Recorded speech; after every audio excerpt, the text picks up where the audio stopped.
Welcome one and all to Puppet History. Today we'll be taking an ever-winding look at yet another chapter in the heavy, heavy book we call history, while our guests ruthlessly compete for the coveted title of History Master. I am obviously your beloved host, the Professor. He won't tell us what his name is. I've tried to guess it throughout all these episodes. Wow. If you guess it, you can win my little jelly beans. Don't want to know what that is. That's not a euphemism. Ryan Bergara, are you ready? I'm ready. Special guest Jenny Lorenzo, are you ready? What's up? Then let's crack in.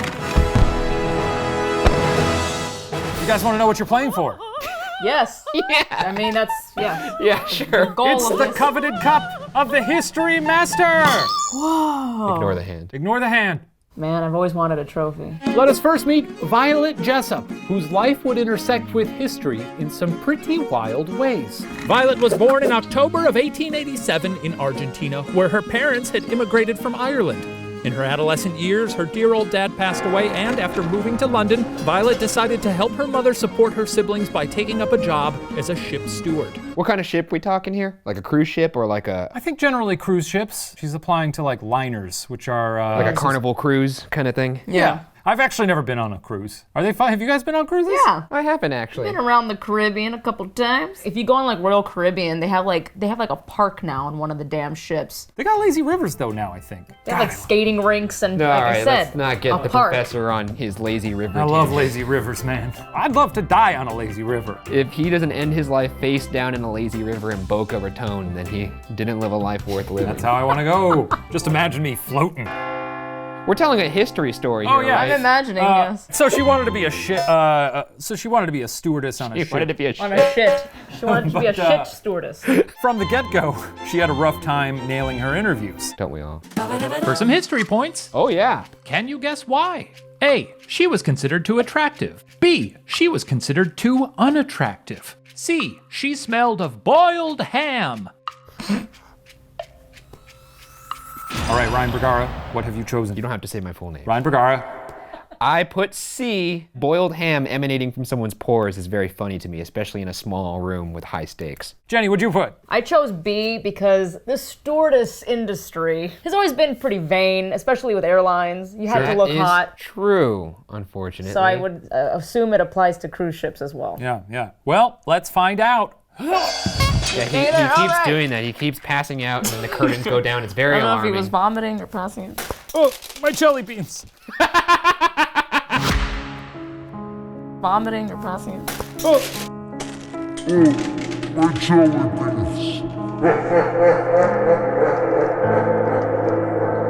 We got some technical difficulties back here. Everything's fine. Well, all right.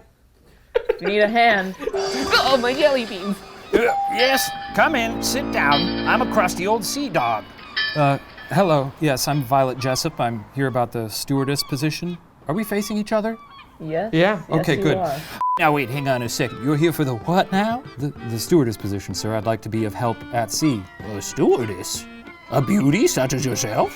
Why, that's a line of work meant for old maids and miserly hags. Scuzzy old sea folk, not unlike myself. That's very strange. This is some weird bullshit. I don't know what's going on here, but it's odd. She was too hot. So they wanted what? Ugly people working cruise ships? I'm sorry. Is that what? Is that somehow more offensive? I don't know if he was like trying to put the moves on her, like, oh, you? You're far too attractive. A beauty like you shouldn't be slaving away on the poop deck. I don't know. So all sorry, right. nobody got any history points for that one. Damn it, I thought I was like, don't know weird. enough about It's cruise ships, weird. I guess. I guess so. In response, Violet and her mother put together what they called a, quote, man-frightening wardrobe, and after a couple of interviews, she found herself employed by the White Star Line, a company who was looking to corner the market in transatlantic travel with the launch of 3 state-of-the-art luxury cruise ships. Can you guess the name of these 3 ships? A lot of writing from Jenny. Ryan, what'd you put? I didn't know, so I just put Bruce, Robin, and Alfred. Bruce, Robin, Yeah, and Alfred. Everyone's favorite trio. Those are the names of butlers? Oh no, that's Bruce Wayne, Robin, and then Oh, that makes sense. Alfred yes, is a that's- butler. Just what in the hell kind of answer was that? Is this a game to you, Bergara? Jenny, what'd you put? Well, I'm totally wrong, but I Sure. wanted to just... La Niña, La Pinta, y La Santa Maria. You know what? I'm gonna give you a point for that because those are real ships.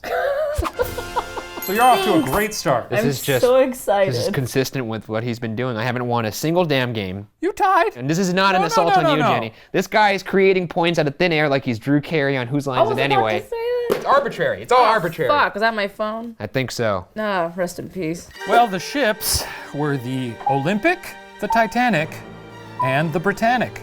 Heard of those? Nope. Yes. I've heard of Titanic. I was thinking Titanic, but I did not know the other two. But you know other ships, and that's worth a point. So, That's- you know, yeah. pat yourself on the back for that. The first of these 3 ships, Olympic, was put to sea in 1911 to the roar of thousands of cheering spectators. And it was this magnificent beast that Violet would come to know as her seaworthy home. The work days were long, usually over 16 hours, and the quarters were cramped. Yet Violet truly seemed to love her experiences at sea as it allowed her to travel and meet people from all walks of life, like her quirky-ass bunkmate, who had a strange nickname, Go By the Wall and Tickle the Bricks. What? She had a habit of like running. Wait, we could run that was back the for a whole second. nickname? The whole nickname. the is- whole nickname, Go By the Wall and Tickle Go the by Bricks. the wall and tickle the It bricks. almost sounds like something a creep.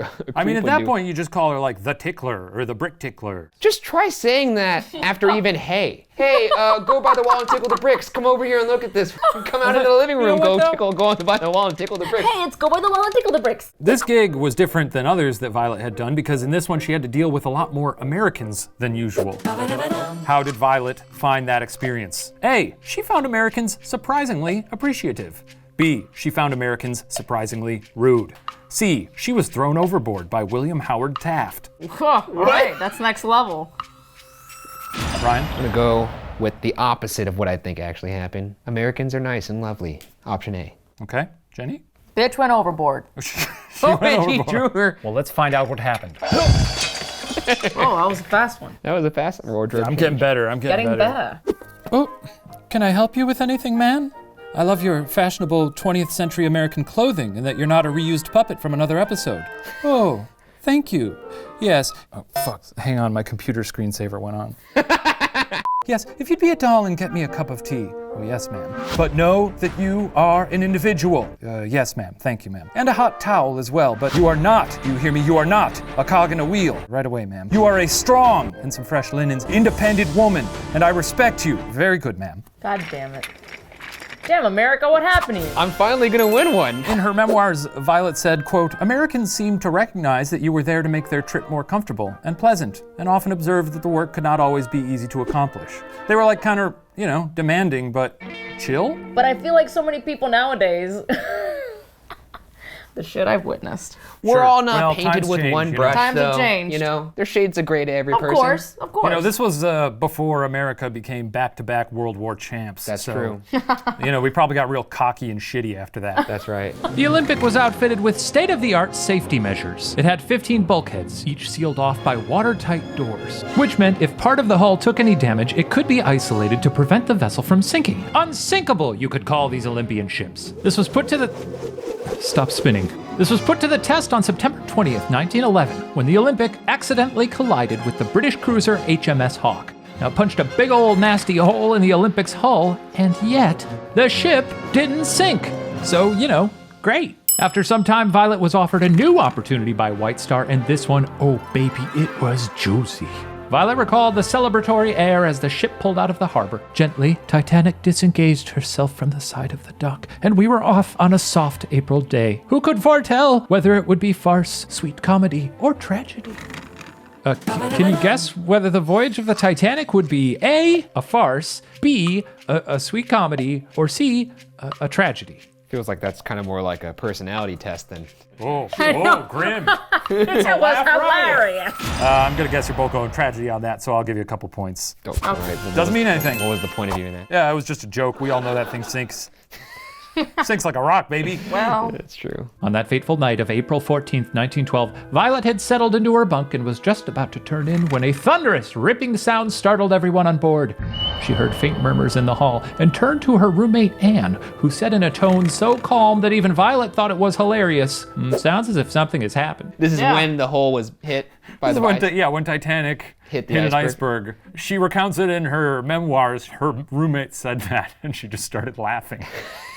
Violet's account lines up with the tragic narrative, a pervading sense of calm and optimism, passengers sort of humoring the evacuation protocol as the grim severity of the situation Holy slowly shit. dawned on the collective whole. What? I've only known the broad strokes of what happened. Obviously, the ship sank. Yeah. And it was a tragedy. But I didn't know that when it was happening, people were kind of being like, oh, I gotta take my luggage out of my room, not Oh yeah, realizing. they all. Yeah, they were pretty confident that this wasn't gonna sink. Well, Even Violet had a hard time comprehending it. It wasn't until she was already in a lifeboat, emergency rockets sparkling overhead, when she realized the actual peril she was in.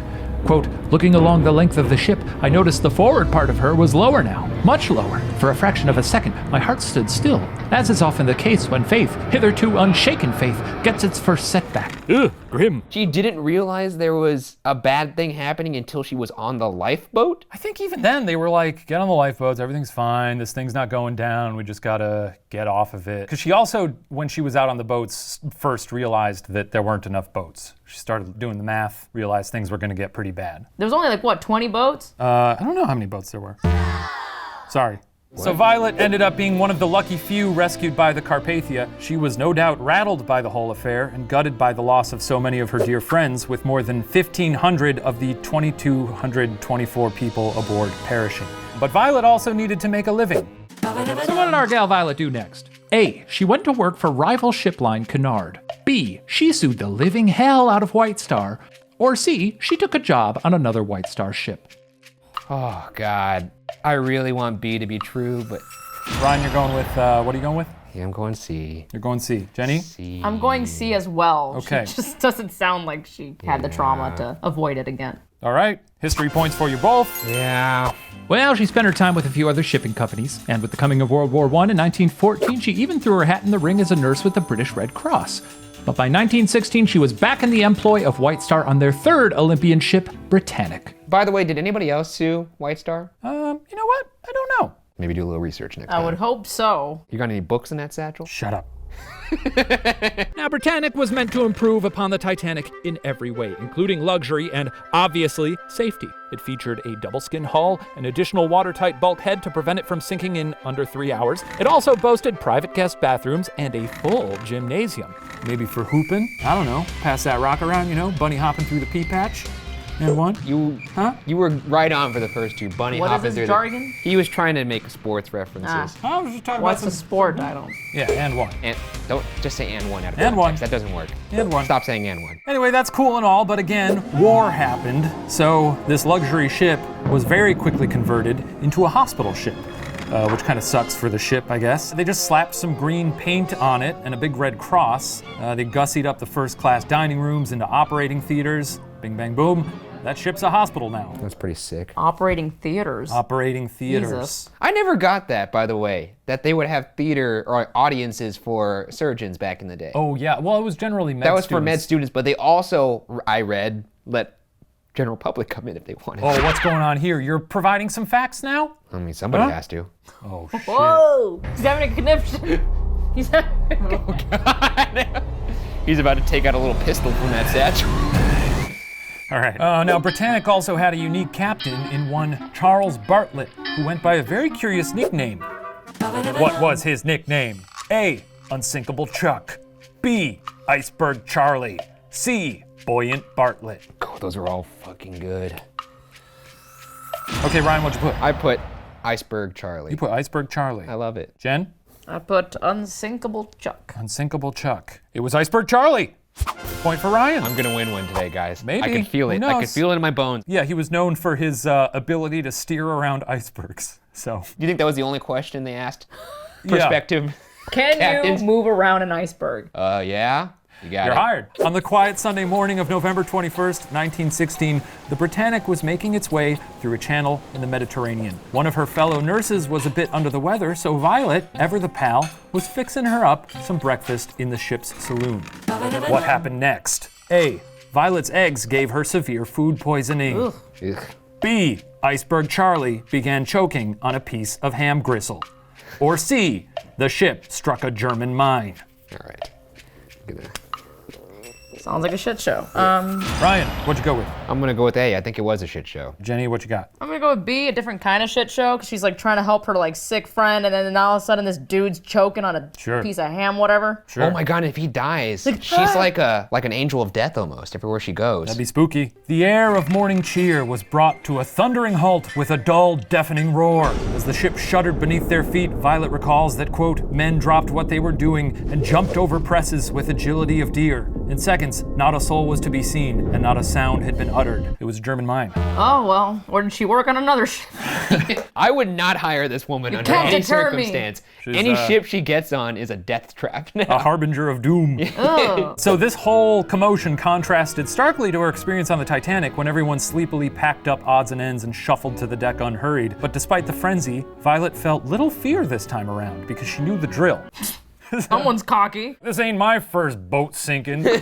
First, she checked on the sick nurse she'd been preparing breakfast for. That's very sweet of her, but she was already up and out, so great.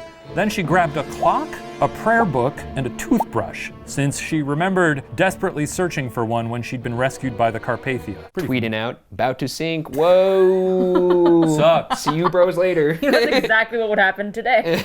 Oh shit, sinking bros, this may be it. TTYL. Once out on deck, Violet made her way to a lifeboat, and then looking overboard, saw something that really threw her for a loop. What did she see? A, the ship's propellers chopping up people in lifeboats like a Vitamix. Shit. B, Iceberg Charlie beating a Mediterranean tiger shark with a lifeboat oar. Or C, a genie. Okay, so C's out. This is it. A genie? All right. All right, Ryan, what'd you put? minced meat, baby. Option A. Sure. Jenny, Samesies. you also put minced meat. Well, it turns out old Iceberg Charlie thought that the ship was close enough to land that it was worth gunning for it. And not realizing that lifeboats had already dropped into the water, he was accidentally revving those propellers up into an inescapable death machine. Violet could hardly look away, so points for you both there. Yeah. Quote, the propellers were having their little joke with anything in their way. Though hands were lowering boats mechanically, eyes were looking with unexpected horror at the debris and the red streaks all over the water. Jesus Christ. This lady has seen some shit, like Pretty rough. literally. Well, unfortunately for Violet, her lifeboat was also dropping into the water. And as soon as it did, it was also slowly pulled in by the propeller's current. Everyone else in the lifeboat jumped overboard as it was drawn in closer. And Violet had to now make a choice because, fun fact about her, she could not swim. How do you think this turns out for Violet? And I'll let you just free write this one. Oh, I hear a lot of writing. And I see a lot of writing with my functioning eyes. Doubtful. All right, Ryan, what do you got? I think she stayed on the boat Sure. and she beat her chest and hummed like Matthew McConaughey. The In boat, Wolf of Wall Street? like Wolf of Wall Street. She Okay. went, Wow. because she's a psychopath at this point. Sure. Jenny, what do you got? I think she just jumped into the ocean and doggy paddles her way out of this. Okay, well, let's see how this panned out. I am mortified. Whoa. Whoa! Oh, lady, you gotta watch out. I'm no joke. Oh, why must you do the things that you do? Don't blame me. Blame Iceberg Charlie. I will. F you, Iceberg Charlie. Splash. Zoink. A thump thump thump. I have prevailed. What? What? Wait, what? What? Wait, what just happened? What was the thump She thump went thump noise? under the propeller and somehow. The physics of that situation don't make any sense. Explain. Well, poor old Violet had no choice but to jump into the sea. And for what must have felt like an eternity, she was tossed around in the disorienting torrent, but miraculously, somehow survived. We're gonna give a point to Jenny for that because she called her jumping in. She said, quote, I felt myself rising and my head come into violent contact with something solid. But happily, on that part where my plentiful hair was thickest, my brain shook like a solid body in a bottle of liquid. What did she hit? She has no idea. She may have grazed the propeller. We don't really know. She had CTE It's like Final for sure. Destination over and over again for her. Yeah, she's really nailing it. Once she finally surfaced, she opened her eyes to a bloody sea of what she described as human flotsam. Jesus Christ. That sounds disgusting. That's a So she- shark's fucking buffet right there. So then she closed her eyes. Now she closes Now she closes her eyes Yeah. because she could Before she's actually. like, ooh, Look didn't at like these it. bodies. And now she's actually swimming in it. She would soon be scooped up by a rescue boat and given a cup of hot cocoa that she drank while sitting next to a surprisingly cheery man whose arm was hanging off by a piece of skin. It would be revealed that the Britannic crossed paths with a floating mine laid by a German U-boat, which damaged the hull to such a degree that the ship sank in 55 minutes flat. That's even faster than the Titanic. But even so, due to less hazardous weather conditions and increased safety precautions, only 30 people lost their lives in the incident. Only 30. So White Star is stock at this point. They're not doing great. Business ain't booming. Oh my or God. it was in that moment. To bring this story to a close, one last question. Alrighty. After all this bad luck, how do you think things turned out for Violet in the end? A, she was killed in a roller coaster collapse on Coney Island. B, she was bitten by a rattlesnake while picnicking in Argentina. Or C, she lived well into her 80s and died a peaceful death. Ryan, what do you got? I'm gonna go with C. She because lived well into her 80s and died a peaceful This death. sounds like the writing of an old woman laying in bed. Just the fact that this woman, the Titanic was a subplot in Yeah. her life. Pretty interesting life. Jenny, what do you got? I also chose C. You've also got C. Violet, or Miss Unsinkable, as she was occasionally called, continued in the employ of White Star and various other lines for many years to follow, and lived until the ripe old age of 83. That's nuts. The luck of some people. I would encourage everyone to read her book, because she's a great writer. She wrote a whole memoir of her life. There's a lot of details in there we didn't even cover. She had like a torrid love affair Oh, on shit. one of the boats. She had a run-in with an alligator. Every one of these stories would be the craziest thing that happened to any human. True, And yes. that happened to all of her. Oh my God. Collection of tall tales. Exhausting. Quite the resume. Well, that concludes our history lesson. I'm going to go tally up the scores to see who receives the coveted cup and title of History Master. While I do that, please enjoy the special performance from a very special guest, the propeller who chopped up all the lifeboats during the sinking of the Britannic. I get worried. Oh, hey, everybody. Well, I got a little song to sing. I hope you're ready. You remember me? I'm the propeller from earlier. I do. I remember Oh, you okay. very well. I wasn't sure. I didn't realize you had two teeth. Huh? It's too little. You had two Yeah. little buck teeth. Here we go. Human flotsam, eat two words that you likely like to see. Oh, what a sneaky German U-boat left a nasty little present for the old Britannic and me. Well, I'm a propeller, ain't a violent feller. Chopping people up ain't my scene. But then a iceberg Charlie put the pedal to the metal, and what happened still haunts my dreams. Well, a chop, and a scream, scream, scream. My body's floating in the sea. I said a chop, and a scream, scream, scream.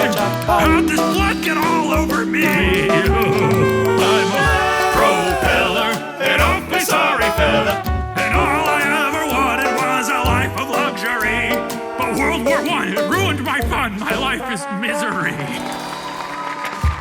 Doesn't seem right. Doesn't seem right. Wow, what a singer! Stop complimenting yourself What in the lyrics? third person. No, I mean, the propeller wrote that. I mean, that was his song. Like, my brain right now is thinking, like, those people that were watching the folks getting chopped up by this Yeah. propeller, if Yeah. someone stopped them and said, hey, one day. You know what? Honestly, if any of them were still around, or relatives or anything, this is probably very therapeutic for them. Sure. That was really good. Yeah. He's just Okay, so we got a funny score situation here. I didn't plan for this, but we got ourselves another tie. So that means is impossible. No, we do. That is impossible. So that means we got ourselves a tiebreaker. It's unbelievable. And this is up to me here. This is up to me. Oh, like everything else wasn't. So if you were to launch your own luxury cruise ship, what would you name it? Oh my God. Take your time. God, that song was good. Very funny. You know, I come on these little tales with you. I get invested. Good. I feel like I'm Good. trying my best. Yeah, and, you do. I feel like every time you you take the floor out from under me. You tied once. Well, the other two, I feel like there were arbitrary points given, but you know, that's no. neither here nor there. No, it's here. I mean, we could go to the tape. It's here and there. I'm gonna rip that little satchel off you. That's what I'm gonna do. I'll kill you. All right. What do you got, Jenny? This is so fucking Cuban. Okay. The SS Colada. Oh, that's pretty good. A colada is Cuban coffee, and it's like cocaine. Ooh, I love coffee. So it just makes you go, go, go. I gotta try that. I just called mine Buoy Baby. You called it Buoy Baby. Hop aboard the Buoy Baby. Hey, welcome to Buoy Buoy Baby. Buoy Baby liners. You know what? It's a tough call, but I'm gonna have to give it to Jenny. Hey. Oh, What? Hey. Jenny, come on over here and claim your can't prize. believe You are that. the history so master. I can't believe he gave it. Wow. Step aside. Take your giant trophy. Well, at least you're taking it with All grace, yours. Jenny. Thank you. I'd like to thank the Academy and my abuela. Normally they're full of jelly beans, but I spilled them. Jenny Lorenzo, thank you for coming here, for being on this episode with us, and thank you for watching Puppet History. We'll see you next time. I said a chop, chop, chop, and a scream, scream, scream. How'd this blood get all over